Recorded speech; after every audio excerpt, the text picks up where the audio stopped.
This is Ohio Harness Update, a look at harness racing across the Buckeye State. Ohio Harness Update is brought to you by Matt Franklin, Wealth Advisor at Wire to Wire Wealth. Here are your hosts, Frank Froz and Cheyenne Chrisman. Hello again, everyone. I'm Frank Froz. And I'm Cheyenne Chrisman. In this edition of Ohio Harness Update, the USTA held its annual meeting in Columbus where they made some rule changes and they honored the OHHA's executive director. Racing continued at Miami Valley with the Memorial Medley Series and Legend Late Closing Series. We meet Pat Melloy Jr. in our driver trainer spotlight. And we pay tribute to Pacey Midland. The annual meeting of the United States Trotting Association was held in Columbus. Board members from across the country met to elect officers, adopt rule changes, and discuss other matters related to harness racing. Incumbents Joe Feraldo and Mark Lowy were reelected as chairman and vice chairman of the USTA board. The USTA approved 6 rule and bylaw changes, including all infield ponds at extended parimutuel tracks need to be enclosed by a fence or barrier. And the USTA honored the OHHA's executive director Renee Mancino with the President's Award for her outstanding leadership and dedicated service to the standardbred horse and horseman. The USTA cited Mancino for her exemplary commitment to the growth of the harness racing industry and her compassion for the equine athletes. I'm honored to receive this year's President Award. Given annually from what I understand to someone that supports the great sport of harness racing, for what can be a multitude of different reasons. And I'm flattered to join the esteemed list of prior President's Award recipients. Being raised in the horse racing business and spending a lifetime of service to the sport, it just doesn't seem quite right to get an award for something that comes so effortlessly for me. Being a horseman's representative and a horse lover, all I ever wanted to do is be around these beautiful equine athletes. The Ohio Harness Horsemen's Association outreach program headed to Worcester for the Ohio State ATI Equine Center for the annual ATI Field Day. The OHHA booth highlighted the careers available in harness racing while testing the attendees' knowledge with harness racing trivia and horse anatomy. About 50 people attended the event. Outreach was also on display as the staff of Eldorado Scioto Downs were at the Ashford of Grove City for a Hawaiian beach party. The Scioto Downs staff served lunch, passed out lays, and played games with the Ashford residents. Nomination for Ohio Stakes races closed on March 15th. The OHHA staff is busy entering the horses eligible for the 2- and 3-year-old stake races. Horses have been nominated to the Ohio Sire Stakes, the Buckeye Stallion Series, the Ohio Fair Championships, the Ohio Fair Stakes, the 4 Ohio Fair Circuits, and other events, including the Ohio Breeders' Championships and the Grand Circuit events at the Delaware County Fairgrounds. Nominations for the OSS, BSS, Fair Championships, and Ohio Fair Racing Conference should be posted to the OHHA website by mid-April. Production is underway for the 2023 Freshman Focus. The OHHA video crew with host Roger Houston is covering the state of Ohio looking at 2-year-olds in training. The first edition of Freshman Focus will be this year, April 6th, with trainer Steve Carter. Speaking of Steve Carter, he, driver Brett Miller, and Don Tiger, the owner of Charlie May, will have to wait a little longer to see if Charlie May is declared the winner of the 2021 Meadowlands Pace. The New Jersey Racing Commission met and considered the administrative law judge, Andrew Barron's report and recommendation to reverse the placing violation on Charlie May in the race which declared him the winner of the Meadowlands Pace.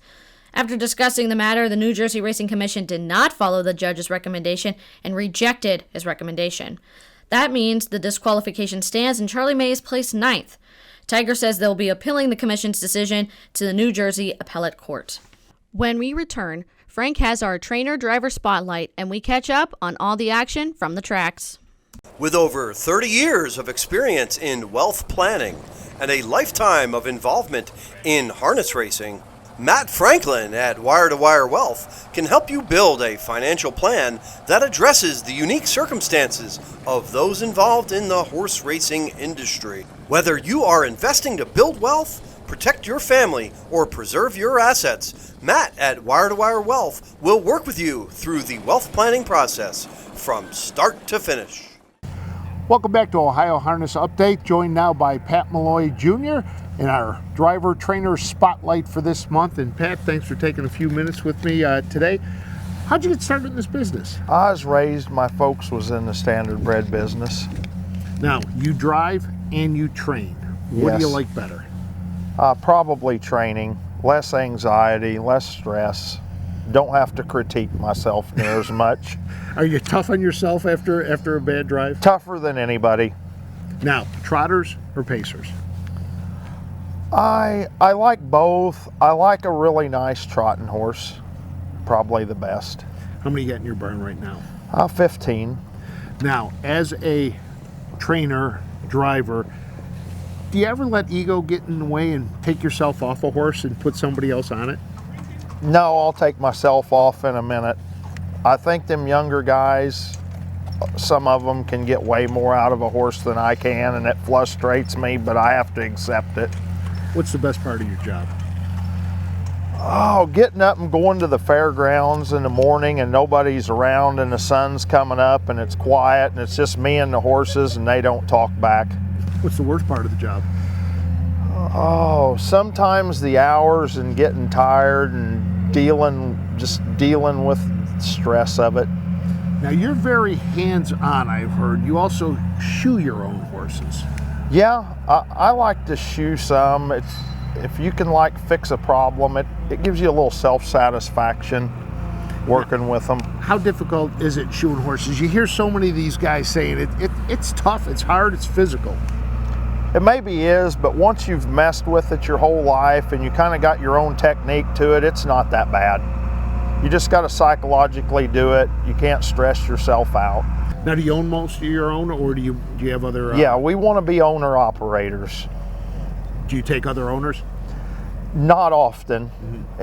We can't please ourselves. There's no way we could please other people. What's on Pat Melloy's bucket list in harness racing? Oh, I don't know. I want to retire. One of the best things I ever did was work for Brian Brown, because all the stress was on him and I just do what they tell me and mess with nice horses. How close are you to that retirement? Not nearly close. I'm like lots of other horse trainers. I've not made all the right moves. Well, Pat, thank you for giving us a few minutes today. We appreciate it, and good luck in 2023. All right, thank you. That's our driver spotlight today. We honor 2 sets of grooms this month. Our February grooms are Valerie Pitzer and Susie Turley. Our March grooms are Adam Beatty and Candace Winters. Valerie is from Xenia, Ohio, and works for Christy Noble. She has been in the business for 11 years and started working for Noble as soon as she graduated high school. Working as a groom, she keeps a close eye on all the horses to make sure they're happy and healthy. Susie is a third-generation horsewoman and works at the Winter Circle Training Center for trainer Ron Burke. She loves the horses and has been around them all her life. Being born into the harness racing industry, she knew right away this is what she wanted to do for the rest of her career. Adam Beatty is the first of our March grooms. Adam works for his father, Sandy, at the Winter Circle Training Center. He has worked as a groom for the last 30 years. Growing up in the business, in his free time, Beatty likes to golf and hunt. Candace Winters works for Mark Winters, located in Washington Courthouse, Ohio. She has been a part of the industry for the last 12 years. She worked for Jim Cargo while she was in high school and has been involved ever since. It's horses all the time for Winters. On the track in March, Salzbrook Genesis now shares the title as the fastest horse ever at Miami Valley. On March 15th, he tied the 149 record set by Nuclear Dragon in 2018. The 5-year-old son of Sunshine Beach won the $30,000 open handicap for driver Chris Page. Robert again inside, Salzbrook Genesis outside, 121, 27-2 backside, and Salzbrook Genesis takes over the lead. Rolling Like Thunder, trying to close in for Tetrick. Squeezing out, cashed up, 3 wide. Caviar Eaton, top of the stretch on their way home. And Salzbrook Genesis with the lead. Rolling Like Thunder, trying to get to him. Little Rocket Man from far back. It's Salzbrook Genesis to win it. Salzbrook Genesis from Rolling Like Thunder. Little Rocket Man and cashed up, 149. And that equals the fastest mile ever here at Miami Valley. Just 1 week later, Let It Ride N also equaled the record as Dan Noble drove the son of Rock and Roll Heaven, who tripped the wire in 149. 3 wide, your wish is granted into the stretch, and it's Let It Ride. He has drawing away with every stride from General Idea. Let It Ride is on cruise control. Let It Ride from General Idea. 3-horse photo for show. Let It Ride equals the track record. Virgil Morgan trainee Alexis Sky, who missed most of 2022 with a leg injury, has rebounded in 2023. She has won 5 straight Mares Open paces at Miami Valley dating back to February. Her March 2nd victory in 1:49.4 was the second fastest mile by a female in the track's 10-year history, just missing the great Sharton Ends 1:49.3 Grand Circuit track record performance in 2018 by 1/5 of a second. 27-2 backside. It's Alexis Sky still with the lead in the spotlight, and Grace Rocks giving pursuit. 3 back. Secret Side Piece and Passionate Deo couldn't keep pace into the stretch. It's Alexis Sky by 2 in the spotlight to the inside. Grace Rocks outside through the wire. Alexis Sky to win it in 1:49.4. Just a 1/5 of a second off of Sharton's track record. Alexis Sky, 1:49.4. Some of the finals for the Miami Valley Memorial Series and Legend Lake Closer Series have been completed. The Jim Daly Memorial went to Tallhurst Santana A. The Daly Memorial honors the legacy of the late Hall of Fame trainer Jim Daly and showcases high-level condition pacers at 3 different distances: 5/8 mile, 1 mile, and the 1 1/4 championship. Daly meant it when he said, "You might beat me with a better horse, but not because he's in better shape." Grant me a wish that it is Big Booty Rudy and JW's Chrome. They've paced the mile in 1:51.4, and they're still going, and it's Tallhurst Santana taking over from American Dreamer. 3 wide, Nuclear Dragon beyond a light in between horses, looking for racing room. Velocity Pop Rocks, top of the stretch on their way home. It's Tallhurst Santana. Nuclear Dragon in the center of the track is coming on and coming at him. Late pace from Grant Me a Wish on the far outside.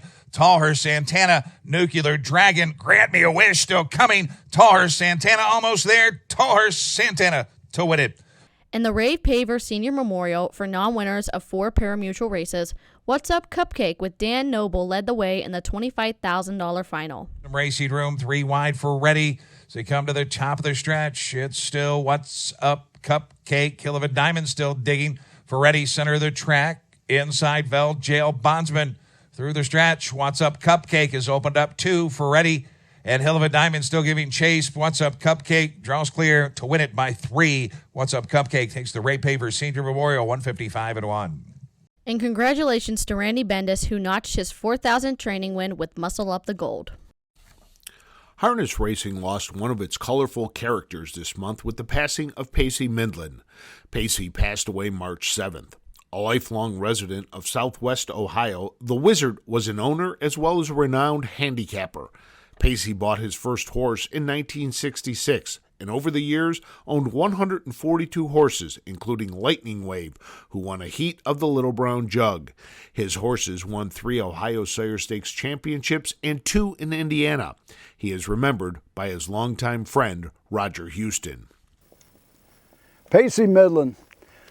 Oh, we've been lifelong friends. First knew Pacey just as an individual attending Lebanon Raceway. Then he got his associate judge's license and worked some of the county fairs that I did as well back in the early 60s. He's had some great horses over the years. One of them, in my opinion, was Lightning Wave, who won the division of the Little Brown Jug in 1969. A horse that I had an opportunity to jog one day at Pompano Park prior to the Jug. Pacey Midland will be missed, not by just the fans of harness racing, but his beloved wife, Debbie.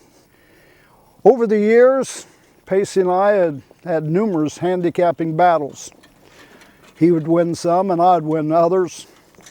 But it reminded me of one night at the Darke County Fair in Greenville, Ohio. I don't think either one of us picked a winner that night, but Pacey always found something to be on the positive side. And he started telling everybody, "Hey, I just gave him the superfecta box. I pointed out rather quickly, Pacey, that was only a 4-horse field. That was Pacey Midland. Pace, baby, pace. Trot, baby, trot. Pacey, we love you, and we're certainly going to miss you. In addition to handicapping, Pacey was an associate judge for parts of 20 years, working at Lebanon and Latonia Raceway and several county fairs. But it was handicapping that Pacey loved. Every night in Miami Valley, he was introduced as the world's greatest handicapper by track announcer Barry Vickroy. We can't get started until he gives you the words. In these immortal words, pace, baby, pace, good luck to all. Pacey was 81 years old and is survived by his wife of 33 years, Debbie.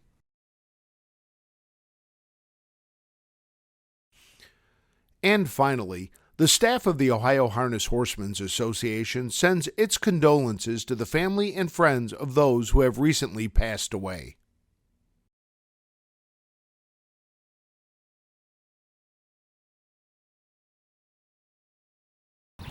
That'll wrap up this edition of Ohio Harness Update.